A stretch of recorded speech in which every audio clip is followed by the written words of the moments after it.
Praise the lord. యూదా గోత్రపు కొదమసింహము అనే కార్యక్రమానికి మిమ్మల్ని ఆహ్వానిస్తున్నాను. విశ్వాసంతో ఈ కార్యక్రమాన్ని వీక్షించండి. ఖచ్చితంగా మీ జీవితంలో గొప్ప కార్యాలు పొందుకుంటారు.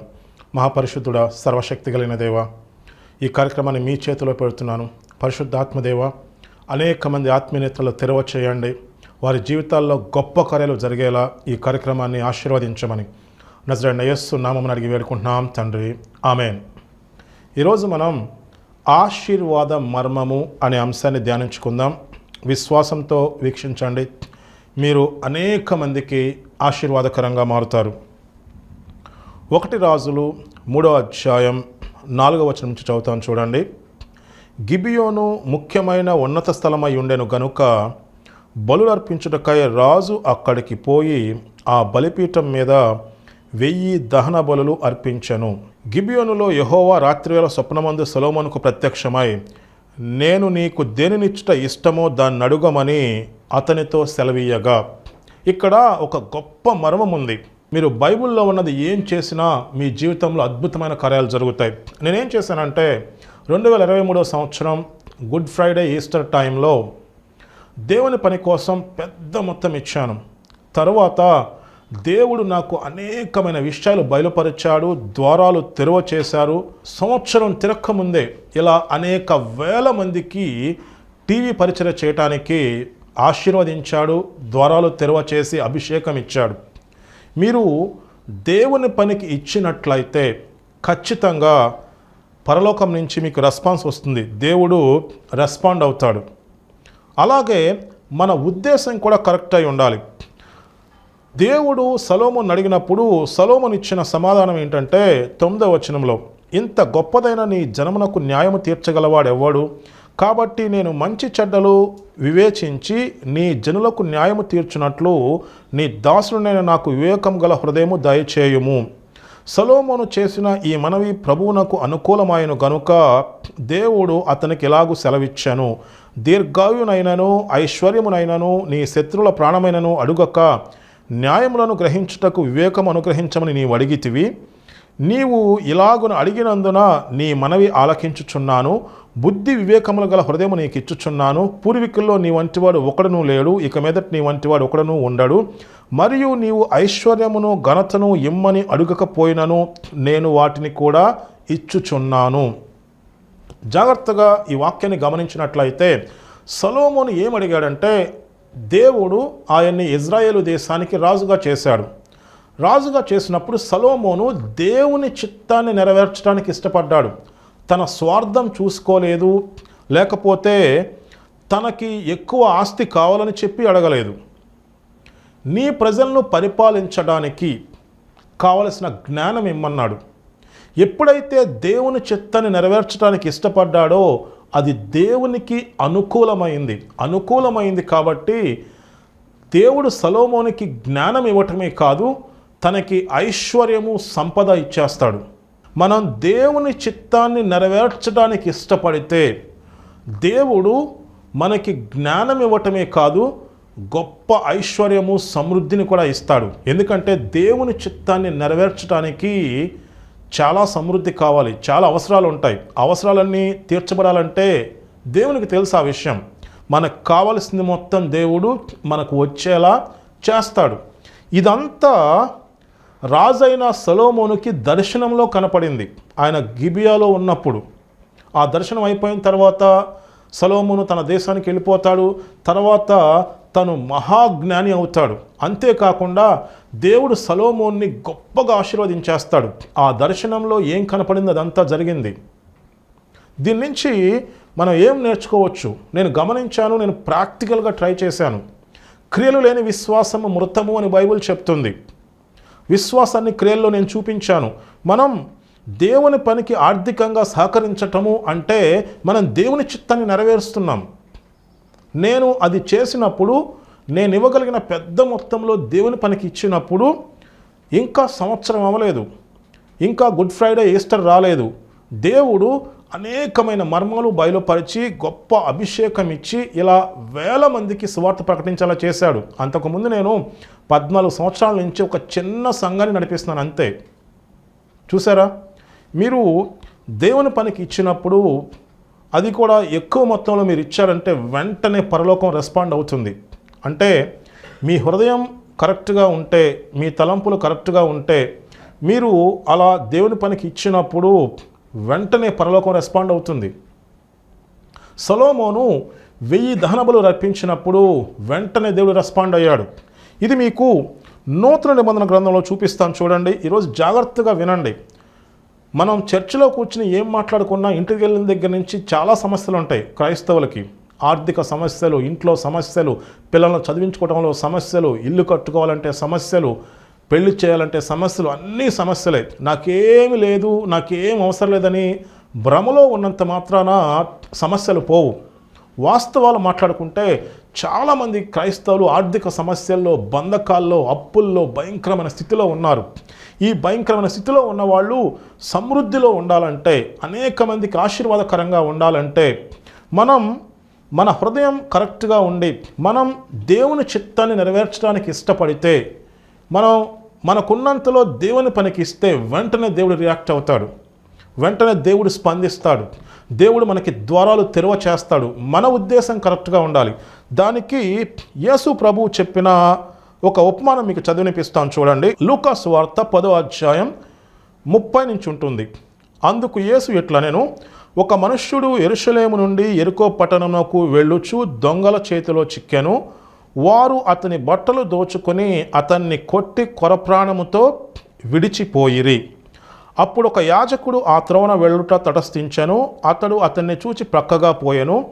అలాగుననే లేవీయుడొకడు ఆ చోటికి వచ్చి చూచి ప్రక్కగా పోయెను.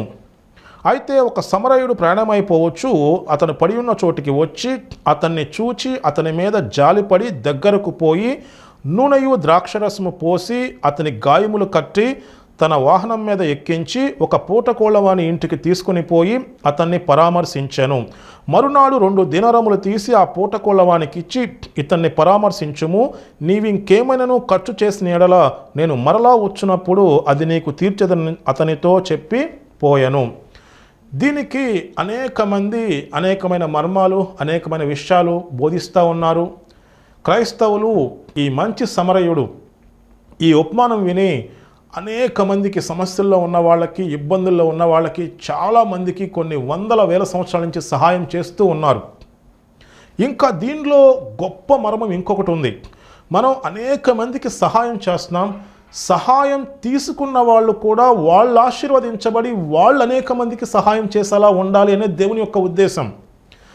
మనం సహాయం చేస్తూనే ఉన్నాం, సహాయం పొందుతున్నారు, ఇంకా చాలామంది ఆ సమస్యల్లోనే ఉంటున్నారు. దానికి పరిష్కారం ఏంటి?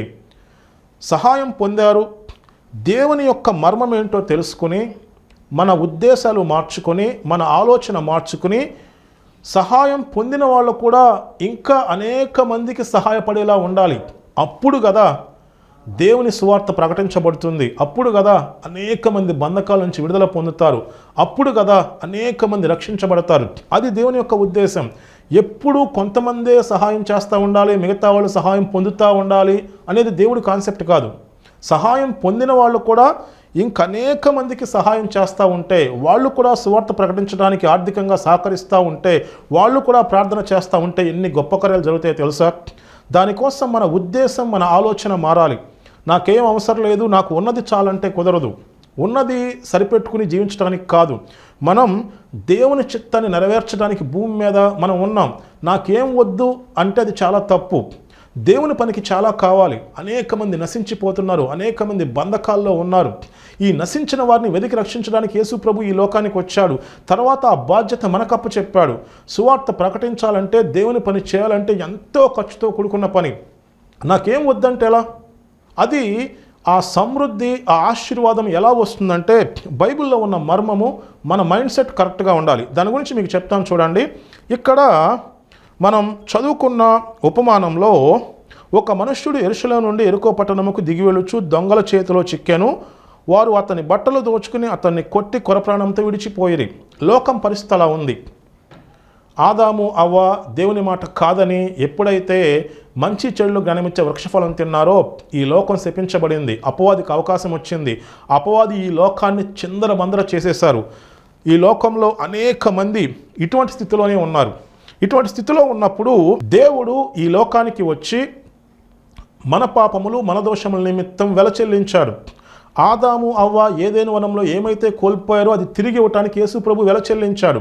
వెల చెల్లించి పరిస్థితి మార్చటం కోసం ఈ లోకంలో ఇలా అపవాది చేతిలో చిక్కి నశించిపోయి బంధకాల్లో జీవించుతున్న వారిని విడిపించటం కోసం దేవుడు సంఘాన్ని ఏర్పాటు చేశాడు.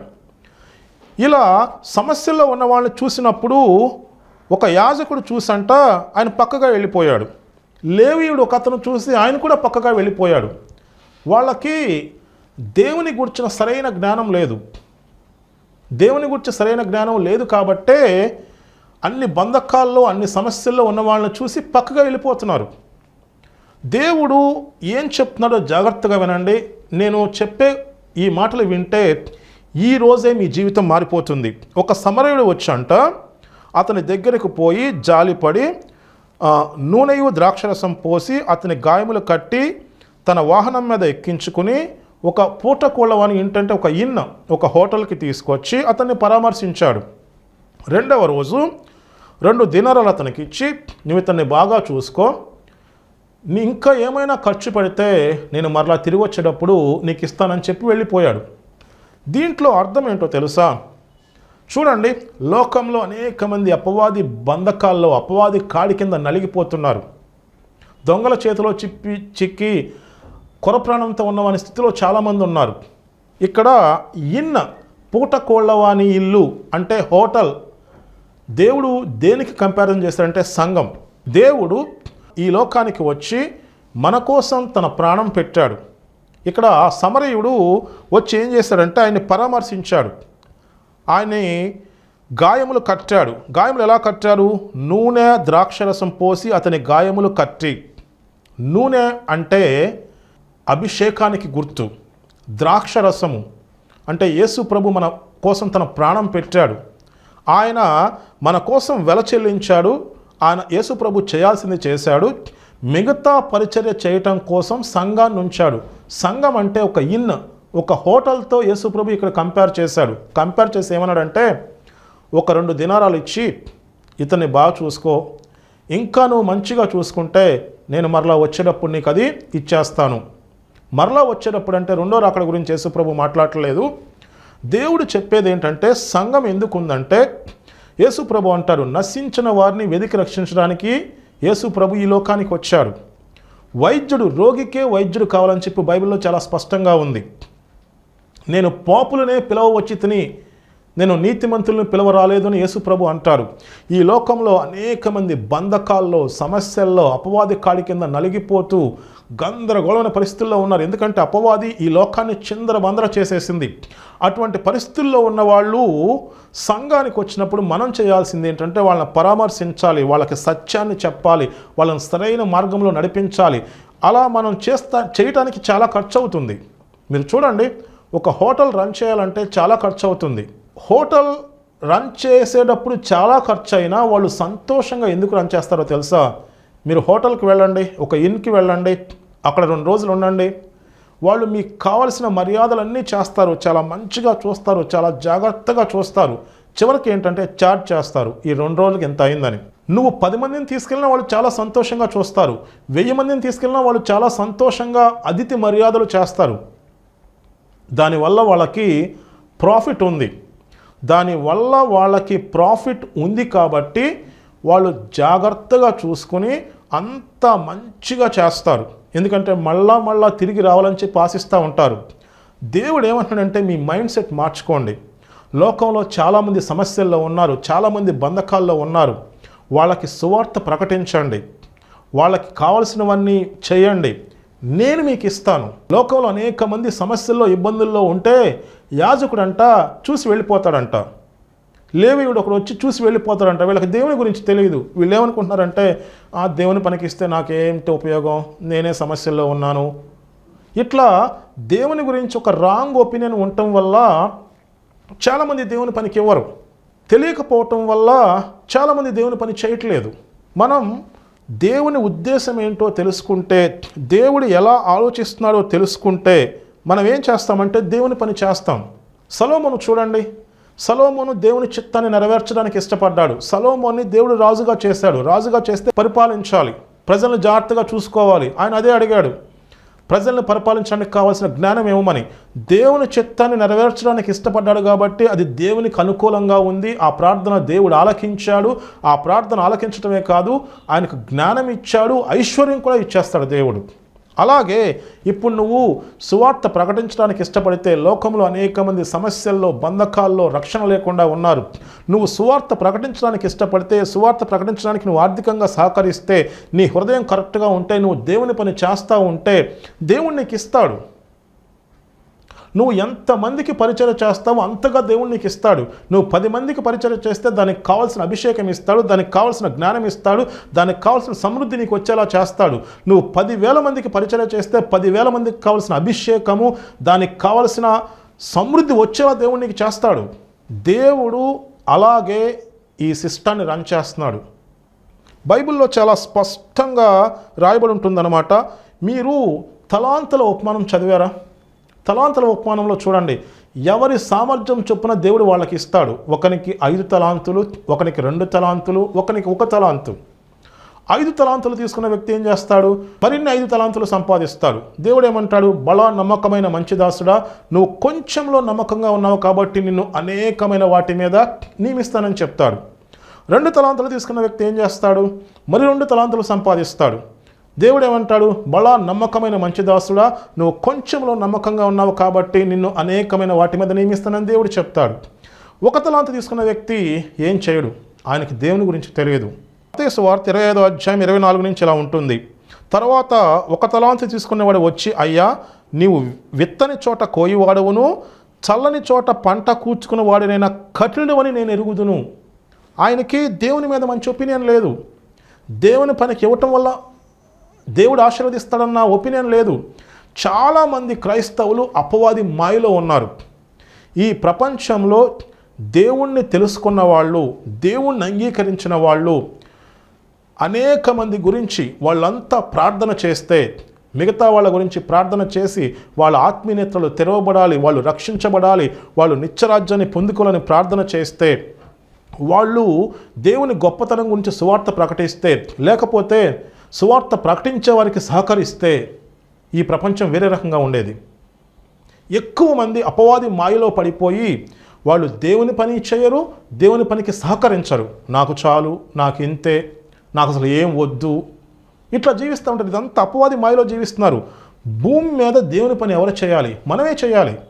దేవుడు మనల్ని ఏర్పాటు చేశాడు.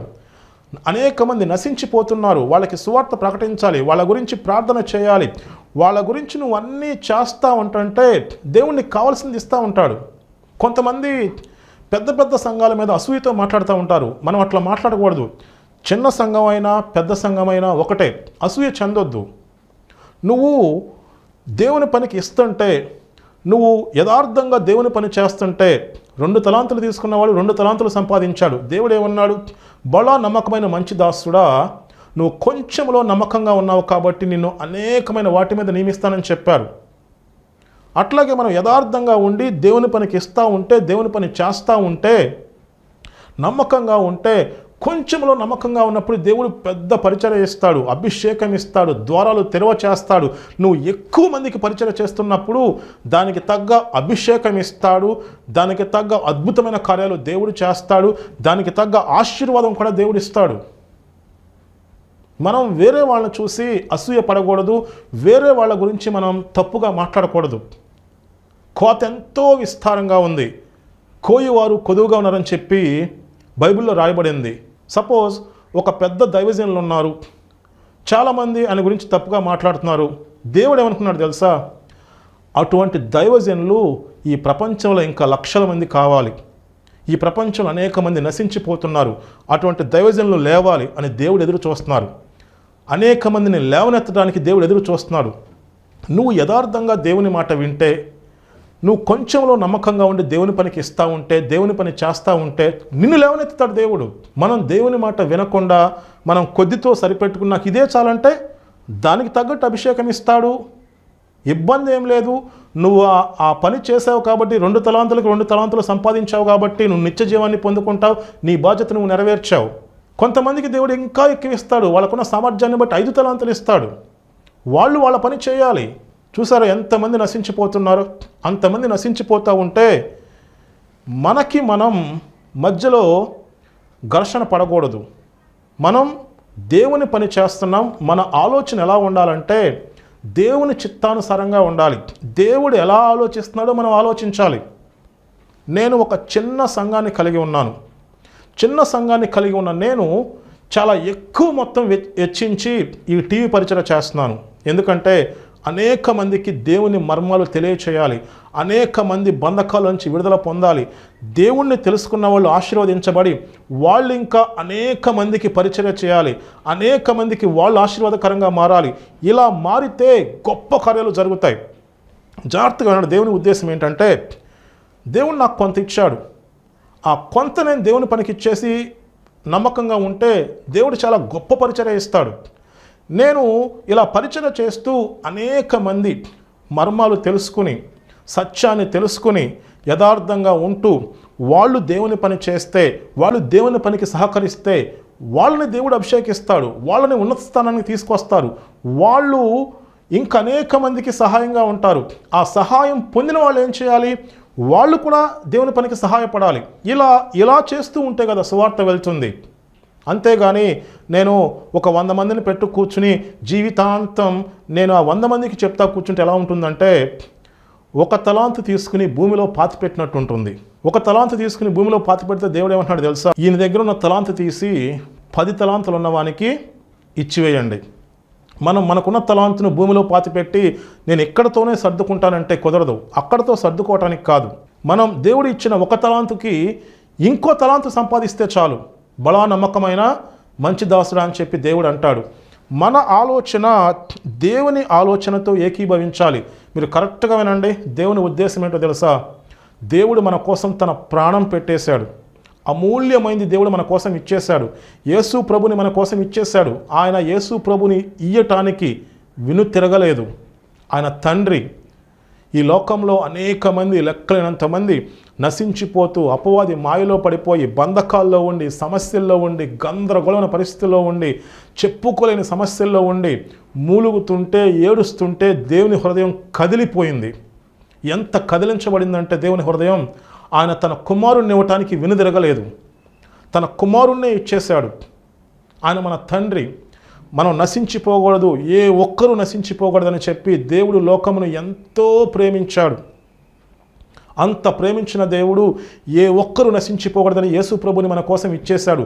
శ్రేష్టమైంది మన కోసం ఇచ్చేశాడు. అందరి కోసం దేవుడు ఇచ్చేశాడు. ఏ ఒక్కరూ నశించిపోకూడదని చెప్పి దేవుడు కోరుకుంటున్నాడు. అలా చేసిన దేవుడు సంఘాన్ని భూమి మీద ఏర్పాటు చేశాడు. సపోజ్ నేను ఎలా సువార్త చేయాలని నువ్వు డౌట్ రావచ్చు.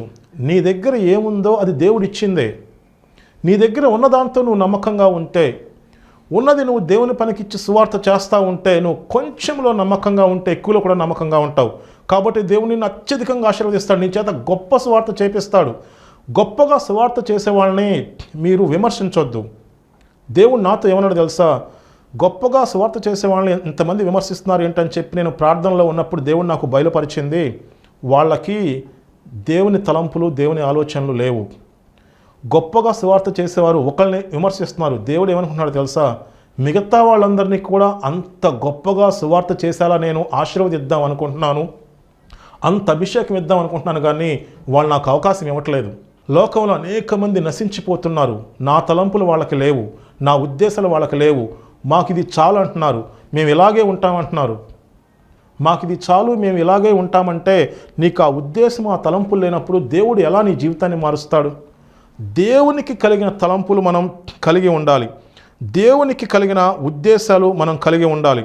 బైబిల్లో చూడండి, మార్కు సువార్త 10వ అధ్యాయం 29-30 వచనంలో ఉంటుంది.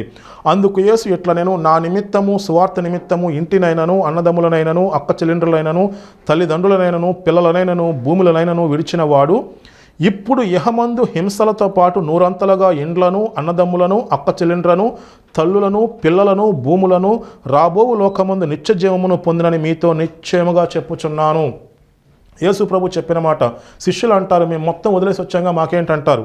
అప్పుడు యేసు ప్రభు చెప్పారు, ఇక్కడ మీరు సువార్త నిమిత్తము దేవుని నిమిత్తము ఇంటినైనా, అన్నదమ్ములనైనా, అక్క చెల్లెండ్రులనైనా, తల్లిదండ్రులనైనా, పిల్లలనైనా, భూములనైనా మీరు ఇస్తే ఏం జరుగుతుందంట? జాగ్రత్తగా చదవండి.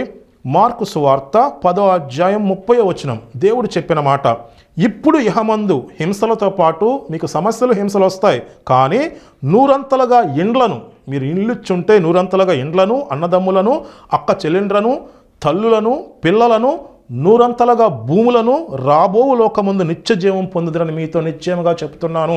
మీరు దేవుని పనికి ఇచ్చినప్పుడు ఇక్కడ నూరంతల ఆశీర్వాదం ఇస్తాడు, తర్వాత నిత్య జీవం ఇస్తాడు దేవుడు. ఈ సత్యం చాలామందికి తెలియదు. మనం దేవుని పని చేయటానికి ఉన్నాం కదా, ఇస్తే దేవుడు వదిలేస్తాడా? దేవుడు వదలడు. మీరు సత్యాన్ని తెలుసుకోండి. క్రైస్తవులంతా దేవుని పని చేస్తే, క్రైస్తవులంతా దేవుని పనికి ఇస్తే గొప్ప రక్షణ వస్తుంది. క్రైస్తవులంతా యథార్థంగా ప్రార్థన చేస్తే ఈ ప్రపంచం మారిపోతుంది. ఉద్యమం రాబోతుంది, గొప్ప ఉద్యమం రాబోతుంది. ఒక్కసారి ఆలోచించండి. మనం అనేక మందికి ఆశీర్వాదకరంగా ఉండాలి. ఈ పరిచర్యకు ఆర్థికంగా సహకరించండి. ఖచ్చితంగా మీరు దేవుని యొక్క దీవెనలు పొందుకుంటారు. నేను మీ గురించి ప్రార్థన చేస్తాను. మహాపరిశుద్ధుడా, సర్వశక్తి కలిగిన దేవా, నేను అపవాది అనేక మందిని మాయలో ఉంచేశాడు. నాకేం వద్దు, నేనేం చేయవసరం లేదు, నేను ఇలా ఉంటే చాలు, నేను సర్దుకుని ఉంటాను అనుకుంటున్నారు. అది మీ ఉద్దేశం కాదు నాయన. లోకమంతా నశించిపోయిన స్థితిలో ఉన్నప్పుడు మేము సువార్త ప్రకటించాలి, మేము మీ మాట వినాలి, మీ పరిచర్య చేయాలి, పరిచర్య చేసే వాళ్ళకి ఆర్థికంగా సహకరించాలి. అలా చేసినప్పుడు మీరు మమ్మల్ని వదలరు. నేను మార్కు సువార్తలో మీరు చాలా స్పష్టంగా రాపించారు. ఈ లోకమందు నూరంతలుగా పొందుకుంటాం, నేను నిత్యరాజ్యం మీరు వారసులుగా మమ్మల్ని చేస్తారు. నేను ఈ సత్యం తెలుసుకోవాలి. మిమ్మల్ని అడిగిన వాళ్ళు మీ పని చేయాలి, ప్రార్థన చేయాలి, మీ పనికి ఆర్థికంగా సహకరించాలి. అనేక మంది బంధకాల్లో ఉన్నవాళ్ళు, నశించిపోయేవాళ్ళు రక్షణ పొందాలి.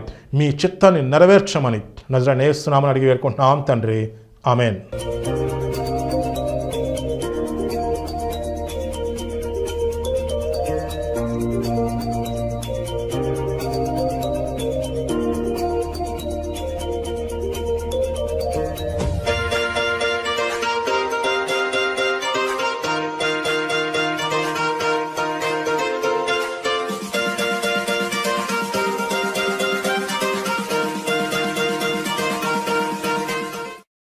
ఆరవ ఏట నా దీవెన మీకు కలుగునట్లు ఆజ్ఞాపించేదను, అది 3 ఏళ్ల పంటను మీకు ఇచ్చును. 6వ సంవత్సరం నా దీవెన మీకు తీసుకొస్తాను. నేను దీవెన మీకు వచ్చేలా ఆజ్ఞాపిస్తాను. అది 3 ఏళ్ల పంటను మీకు ఇస్తుంది. మీరు 7వ సంవత్సరం పంట వేయరు, 8వ సంవత్సరం పంట వేయరు, 9వ సంవత్సరం పంట వేసి ఆ పంట మీరు ఇంట్లో కూర్చుకునే వరకు పాత పంటనే తింటారు. దేవుడు వాళ్ళతో ఏం చెప్తున్నారంటే, నేను మీకు సమకూర్చేది. దేవుడు సమకూర్పు ఎంత గొప్పగా ఉంటుందో తెలుసా? 40 సంవత్సరాలు ఇజ్రాయేలీలు అరణ్యంలో ఉన్నారు. వాళ్ళు బట్టలు పాతకెళ్ళలేదు, చెప్పులు అరిగిపోలేదు, ఒక్కరు కూడా బలహీనుడు లేడు.